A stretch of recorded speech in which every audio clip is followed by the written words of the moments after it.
اسی لیے جیسے یہ پکڑا گیا حضرت علی سیدھا آگے بڑھے اور اپنی تلوار سے اس کی گردن اڑا دی۔ اس جنگ میں مسلمانوں نے 70 کافروں کو مارا تھا اور کہا جاتا ہے حضرت علی نے اکیلے ان 70 میں سے 25 یا 30 لوگوں کو مارا تھا۔ اس میں تھوڑی کنفیوژن ہے کہ حضرت علی نے ایگزیکٹلی کتنے لوگوں کو مارا تھا، لیکن یہ بات کلیئر ہے کہ بدر میں سب سے زیادہ لوگ حضرت علی نے ہی مارے تھے۔ جیسے ہی مسلمان بدر کی جنگ کے بعد واپس مدینہ پہنچے، مدینہ میں ہر طرف خوشی اور سیلیبریشن کا ماحول تھا اور لوگ اس جیت پر اللہ کا شکر ادا کر رہے تھے۔ لیکن جیسے ہی آپ صلی اللہ علیہ وسلم خوشی سے اپنے گھر پہنچے اور اپنی بیٹیوں کے بارے میں پوچھا، یہاں آپ صلی اللہ علیہ وسلم کو ایک بہت ہی شاکنگ خبر سنائی گئی۔ انہیں بتایا گیا کہ جب آپ بدر کے میدان میں لڑ رہے تھے، اسی وقت یہاں مدینہ میں آپ کی بیٹی رقیہ اپنی آخری سانسیں لے رہی تھی اور اب وہ اس دنیا میں نہیں رہی۔ آپ صلی اللہ علیہ وسلم کی 4 بیٹیاں تھیں۔ بڑی بیٹی زینب جو اس وقت مکہ میں رہتی تھی، دوسری بیٹی رقیہ جو حضرت عثمان کی بیوی تھی جو اب فوت ہو چکی تھی، تیسری بیٹی ام کلثوم رضی اللہ عنہا جن کی شادی بھی آپ صلی اللہ علیہ وسلم نے رقیہ کے بعد حضرت عثمان رضی اللہ عنہ سے کرا دی تھی،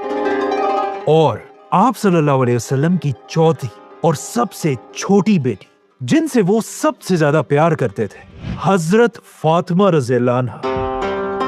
بدر کی جنگ جیتنے کے بعد آہستہ آہستہ جب مسلمانوں کے حالات ٹھیک ہونے لگے تو اب مدینہ میں آپ صلی اللہ علیہ وسلم کے پاس حضرت فاطمہ رضی اللہ عنہا کی شادی کے لیے رشتے آنے لگے،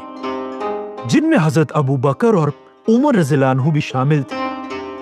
لیکن آپ صلی اللہ علیہ وسلم ان سارے رشتوں کو ریجیکٹ کرتے گئے۔ اب جب حضرت فاطمہ کے لیے یہ سارے رشتے آ رہے تھے، اس وقت حضرت علی آرام سے اپنے گھر میں بیٹھے ہوئے تھے اور انہوں نے آپ صلی اللہ علیہ وسلم سے رشتے کی کوئی بات نہیں کی تھی۔ یہ دیکھ کر حضرت علی کو انہی کے خاندان کی ایک عورت نے کہا کہ آپ بھی جا کر آپ صلی اللہ علیہ وسلم سے ان کی بیٹی فاطمہ کا رشتہ مانگے۔ لیکن حضرت علی نے کہا کہ میرے پاس کیا ہے، میں کیسے رشتہ بھیجوں؟ لیکن اس عورت نے حضرت علی سے کہا کہ مجھے یقین ہے کہ اگر آپ رسول اللہ صلی اللہ علیہ وسلم کے پاس جائیں گے، وہ آپ کو کبھی انکار نہیں کریں گے۔ یہ سن کر حضرت علی کو بھی تھوڑا حوصلہ ملا اور آخر وہ آپ صلی اللہ علیہ وسلم سے ان کی آخری بیٹی فاطمہ کا ہاتھ مانگنے آپ صلی اللہ علیہ وسلم کے گھر گئے۔ لیکن جیسے ہی وہ آپ صلی اللہ علیہ وسلم کے سامنے آ کر بیٹھے، آپ صلی اللہ علیہ وسلم کے روب اور اورا کو دیکھ کر حضرت علی کی زبان سے ایک لفظ بھی نہیں نکلا۔ اب حضرت علی کو اس طرح گھبراتے دیکھ کر آپ صلی اللہ علیہ وسلم نے خود حضرت علی سے پوچھا کہ علی کیا بات ہے، کیا کہنا چاہتے ہو؟ لیکن حضرت علی بالکل اسی طرح خاموش بیٹھے رہے اور کچھ نہ کہہ سکے۔ یہ دیکھ کر آپ صلی اللہ علیہ وسلم نے دوبارہ پوچھا کہ علی بتاؤ کیا بات ہے، لیکن اس بار بھی حضرت علی کی زبان سے ایک لفظ بھی نہیں نکلا۔ یہ دیکھ کر آپ صلی اللہ علیہ وسلم نے خود حضرت علی سے کہا، علی کیا تم فاطمہ کے رشتے کے لیے آئے ہو؟ یہ سن کر حضرت علی نے اوپر دیکھا اور ایک گھبرائی ہوئی آواز میں کہا کہ ہاں، لیکن یا رسول اللہ صلی اللہ علیہ وسلم میرے پاس کچھ بھی نہیں ہے۔ تو آپ صلی اللہ علیہ وسلم نے کہا کیا تمہارے پاس جنگ کی وہ شیلڈ نہیں ہے؟ جاؤ اور اسے بازار میں بیچ کر آؤ، وہی میری بیٹی فاطمہ کا مہر ہوگا۔ جس کے بعد حضرت علی یہ شیلڈ لے کر سیدھا بازار کی طرف گئے اور آپ صلی اللہ علیہ وسلم اپنی بیٹی فاطمہ کے پاس گئے، انہیں حضرت علی کے رشتے کا بتایا اور ان سے پوچھا کہ کیا وہ اس رشتے پر راضی ہیں یا نہیں۔ جیسے ہی آپ صلی اللہ علیہ وسلم نے فاطمہ رضی اللہ عنہا سے پوچھا، کہا جاتا ہے حضرت فاطمہ خاموش رہی اور آپ صلی اللہ علیہ وسلم ان کی خاموشی کو دیکھ کر سمجھ گئے۔ اب دوسری طرف جب حضرت علی اپنی شیل لے کر بازار پہنچے اور وہاں یہ شیل بیچنے کی کوشش کرنے لگے، اچانک اسی بازار میں حضرت علی کے پاس مدینہ کا سب سے امیر آدمی آیا، آپ صلی اللہ علیہ وسلم کے داماد حضرت عثمان رضی اللہ عنہ۔ حضرت عثمان حضرت علی کو